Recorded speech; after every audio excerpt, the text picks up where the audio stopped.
we are Camp Sizanani. We are an NGO. We've been around for a while, and I'll get more into the history of what we do and why we do it. Yeah, but first off, just to say welcome, and also this is a relational talk. We're talking about making educational relational. So let's be on brand. And let's chat. If you want a question, just pop up your hand. We'll try and answer it. If you put some emojis while we're going, pretend to laugh at our jokes. You don't even have to mean it, and that's okay. We won't know. That would be really, really helpful. So let's engage. This is also a networking opportunity. So if you want to pop your name into the chat and say where you're from, and maybe somebody will see, oh my gosh, we're doing kind of the same thing, and just sort of connect on that basis. That would be really, really beautiful. Yeah, so I just wanted to start off by taking a deep breath. And I just wanted to congratulate all of you. We've got people from educational institutions, we've got people from NGOs, we've got people from all over. But the fact that you are here looking to make relationships with your kids is beautiful. And I think what we do is one of the hardest and messiest and most rewarding and most important jobs in the world. So just take a second to congratulate yourself on being amazing and being exceptional change makers. So yeah. All right. I always like a little bit of structure. I like to know where we're going. So I'm going to give you a little overview of what we're doing. So I'm going to give an introduction to Camp Sizanani. That's like the one actually. All right. And then I'm going to give a little bit of a theoretical background. I love me some theory. And then I'm going to hand over to my more qualified colleagues. And we're going to talk about partnering with a child, what that looks like. And then we're going to look at keys to intentional programming and how that relates to relationships. Then we're going to look at discipline versus punishment. And then we're going to workshop some problems, workshop some ideas. As Zoe said, we are not the experts in this field by any means. We have just been doing this a long time, but we are so keen to learn from you guys. So if you have any comments or just questions, or maybe let's learn from one another and workshop some problems together. And then we're going to have a Q&A session. So yeah, hope you look forward to it. All right, so if you want to learn more about Camp Sizanani, you can follow us on any of our socials. We are on pretty much everything. You can follow any links over there. But if you can't be bothered like me to remember any of that, you can just scan the QR code and it's going to take you to our website. Oh, wow. So if you I'm trying to mute mics as quickly as possible, but it's quite difficult to find who's unmuted. So if you can just try to keep your mic on mute, that would be brilliant. Thank you. Thanks, sorry. Yeah, so just scan the QR code for more information. I'm just going to leave that up a little bit. So I just wanted to introduce you to us. We're an NGO that's been operating since 2003.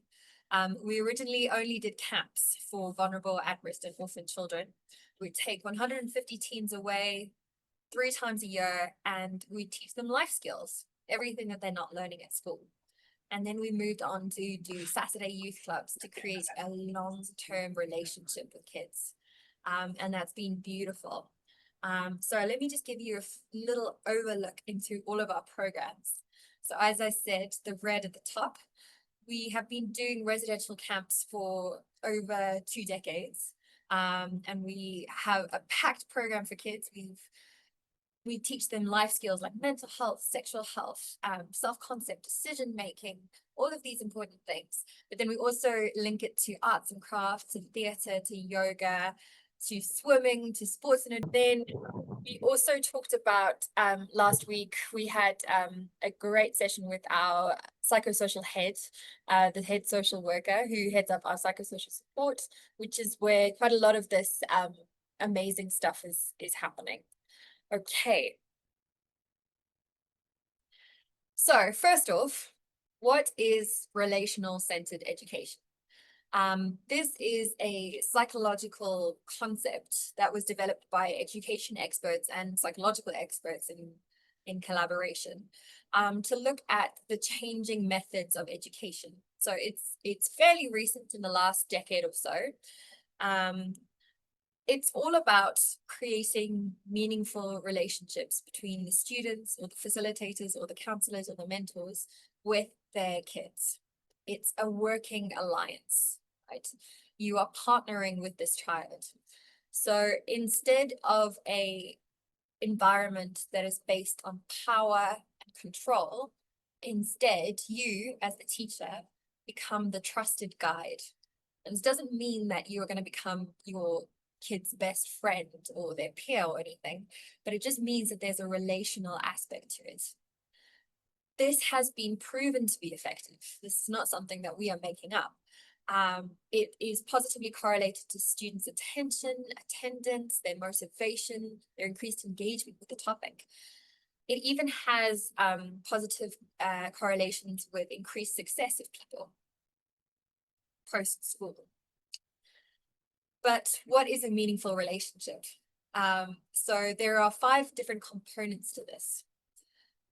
The first aspect is to show students that you both share the same motivations. It is not us against you. It is, I am partnering with you. We want the same thing. We want to see you thrive.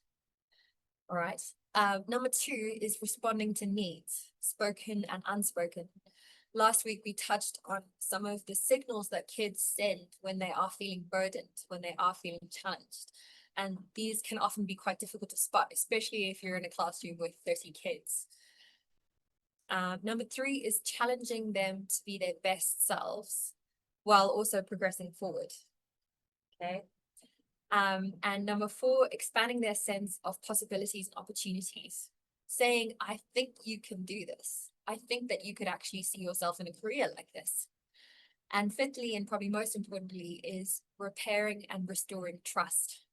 A lot of our kids that we see, one of the most heartbreaking things is the deep-seated fear and distrust that they have to figures in authority. Because in the past, like we touched on last week, sometimes figures of authority in their lives have just been bullies. They have not shared the same goals with the kids. They don't want to see them thrive, no matter what they say.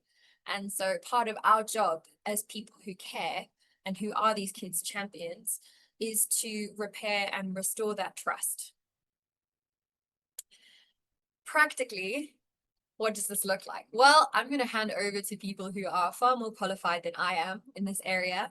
I'm going to hand over to Mpumelelo Mponazi, who is our programs manager.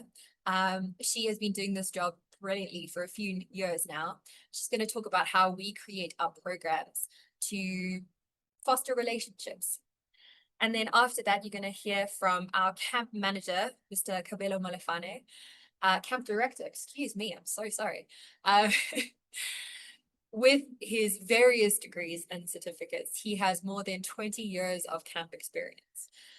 And yeah, an incredible team that have just, really have a heart for what we're doing here.